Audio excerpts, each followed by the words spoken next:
Welcome into Bengals Breakdown. I am your host, Stone Shields. Unfortunately, a third straight losing instant reaction here on Bengals Breakdown. The Bengals fall at home to the Commanders 38-33. And what was a tale of two sides of the football? Offense was outstanding, was great. A lot of good signs offensively. Defense, disaster class. Couldn't have been any worse for Lou Anarumo's unit, as they gave up 38 points to Washington. Jayden Daniels and the offense scored every single possession, scored a touchdown on every single possession but one, mind you, and a field goal on that other one. So just a complete disaster class on defense, and we'll kind of dive into some of my takeaways here from the game. But first up, want to give an update on Trent Brown. He went down with a knee injury, and it appeared to be pretty significant for Trent Brown. Don't want to speculate too much. We haven't, as of filming, had any official word on Trent Brown, but that cart came out immediately.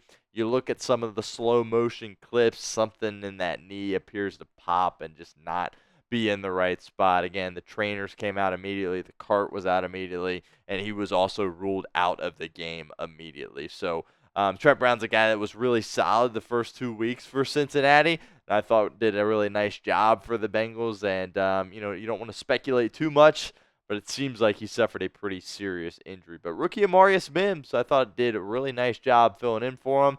And if this does prove to be serious for Trent Brown, Amarius Mims is obviously going to be the guy they look to going forward at that right tackle position.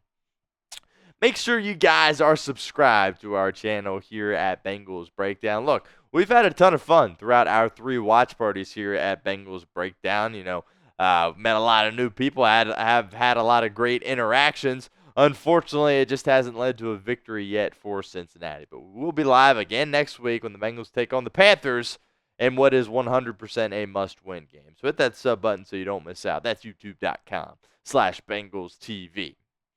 First takeaway, yeah, it's pretty vague, but this is just the best way you could put it. The defense was bad, and that's really a nice way to put it here for that Cincinnati defense. They couldn't stop anything. When you take a look at some of these numbers that Washington was able to muster up, I think, and I alluded to this during our watch party, I think some of the turnovers that the Bengals created last week against Kansas City kind of masked some of the issues that they really have on defense. Obviously today, Bengals weren't able to force any turnovers, and that led to serious trouble for them as a unit. Jayden Daniels, you got to give credit to the kid. Second overall pick in this 2024 NFL draft. He was flawless in this game. He literally was flawless. I think his only 2 incompletions came on plays where the Bengals blitzed him, which we'll kind of get to that a little bit later on today's show. But he was absolutely insane, and the dagger to Terry McLaurin on third down in the corner of the end zone was just an absolute dime right in the bucket as he was getting drilled, mind you, in the process. So that really was an incredible job by Jayden Daniels. But the defense all day long simply could not do anything right. Anytime the Commanders had a third down, you just didn't have any confidence that the Bengals were going to be able to stop them. And the Commanders were also perfect on fourth down as well. So that defense was just absolutely dreadful in this game. Lou Anarumo's unit on Monday night for the Bengals. So what is your one-word reaction to the Bengals' loss on Monday Night Football? One word for us. Spam it. Let us know in the comments section. It is the pinned comment of today's video. So if that ad comes here on YouTube, you know the drill. Take advantage of it. Get down in the comments section and give us your one-word reaction to the Bengals' loss to the Commanders on Monday Night Football. Another issue here is the Bengals were not able to get any pass rush on Jayden Daniels. Last week, Bengals didn't really do great in that department, but a guy did, and his name was Trey Hendrickson against Kansas City, and he really changed that game. But Trey Hendrickson really couldn't get anything going until the very end of that game when he was able to finally record a sack on Jayden Daniels. And if it wasn't Trey Hendrickson, man, it's nobody. And we've kind of said that throughout the first couple of games this year, and we certainly were saying it last year as well. So that's a position that needs to get better. You got to give Trey Hendrickson a running mate if you're going to be able to get any kind of pressure on the quarterback. And I also have to call out Lou Anarumo here. When the Bengals did bring pressure and made Jayden Daniels rush, he didn't like that. He got rid of it quickly. And again, he only had 2 incompletions, had the sack as well. But I believe all of those issues for him came when the Bengals brought pressure, and they really didn't start bringing pressure until late in the game. If I was Lou Anarumo and the defensive coaching staff, I would have recognized early on, oh, we need to switch something up completely because this isn't working, and it's not even close to working. And I thought they were a little bit too late to adjust to applying some additional pressure on Jayden Daniels. They didn't do that until late. And Jayden Daniels had a near-perfect game in the process. Would have liked to see some more blitzes dialed up by Anarumo and company. Also, if you guys are locked into Bengals Breakdown and you know me, you know I'm a big Zack Taylor guy. But when your team is 0-2 and you're going into Monday Night Football at the venue, at the crib, at the jungle, and you come out and that's how you roll out there defensively, starts with the head coach. I thought they were going to be coming out there with their hair lit on fire, flying around, just ready to hit somebody and make a play. And that simply was not the case for Cincinnati on the defensive side of the football. I understand missing your 2 starting defensive tackles in Sheldon Rankins and B.J. Hill is a big issue, but it's no excuse to give up a touchdown on almost every single drive defensively. And a lot of that falls on the head coach. Those guys, that unit was absolutely not ready in this football game, and Zack Taylor deserves a decent amount of blame for that. I know the Fire Zack Taylor crowd, they're going to be out, and they're going to be out all week long, and that's just something Taylor's going to have to deal with. I'm not going to be that guy. Look, I'm not going to get carried away and say they need to fire him, but as a head coach, your football team needs to be ready to rock, especially when you're an 0-2 hole. And his teams have done a great job of that in the past. This year wasn't the case as they went out there and just laid an egg defensively on Monday Night Football against the Commanders. Zack Taylor definitely deserves some criticism for their performance. We'll continue with our takeaways from the game here in a moment, but first I want to give a shout out to our friends over at Factor Meals because they are the sponsor of today's show. And look, guys, with football season in full swing, I don't have time to cook. That's why I use Factor's no prep, no mess meals. Meet your wellness goals thanks to the menu of chef-crafted meals with options like Calorie Smart, Protein Plus, and Keto. Factor's fresh, never frozen meals are dietitian approved and ready to eat in just 2 minutes. So no matter how busy you are, you'll always have time to enjoy nutritious, great-tasting meals. Make today the day you kickstart a new healthy routine.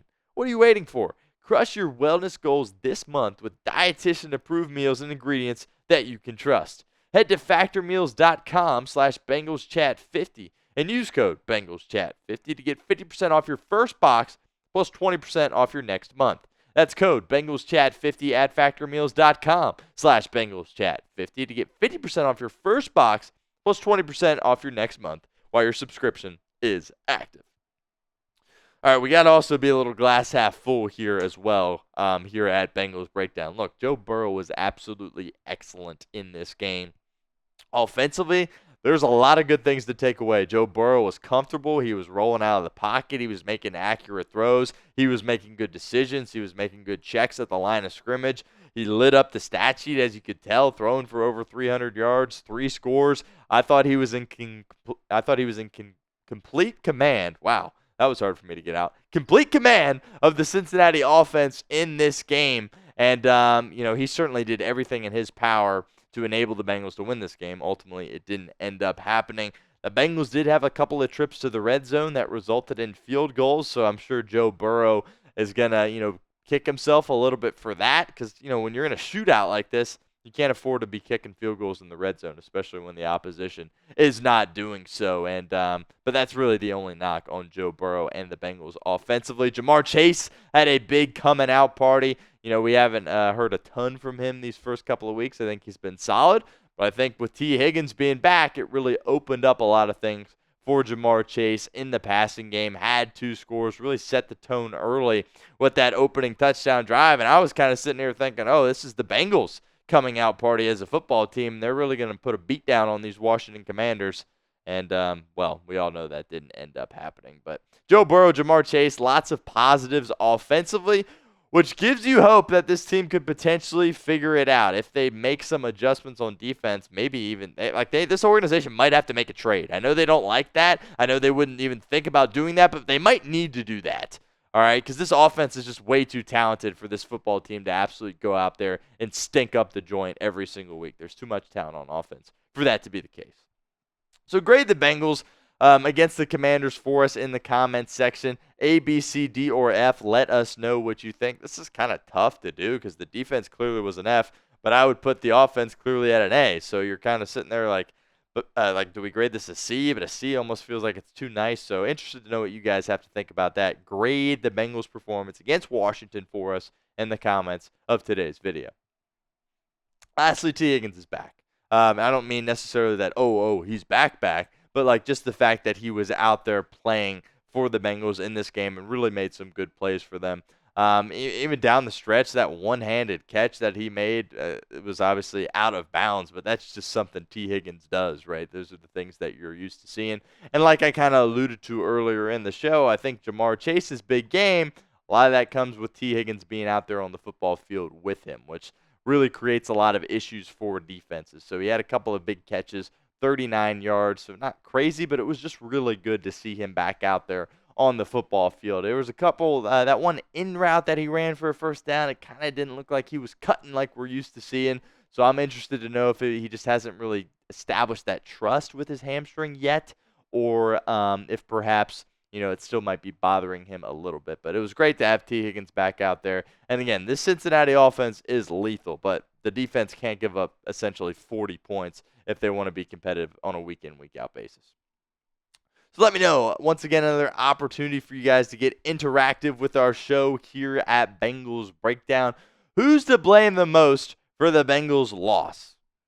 I'm interested to know what you think. There's a couple of different ways you could go with it. Is it a coach? Is it a coordinator? Is it somebody on the defensive side of the ball? But let me know. Sound off for us in the comments. Who is to blame the most for Cincinnati's loss on Monday night?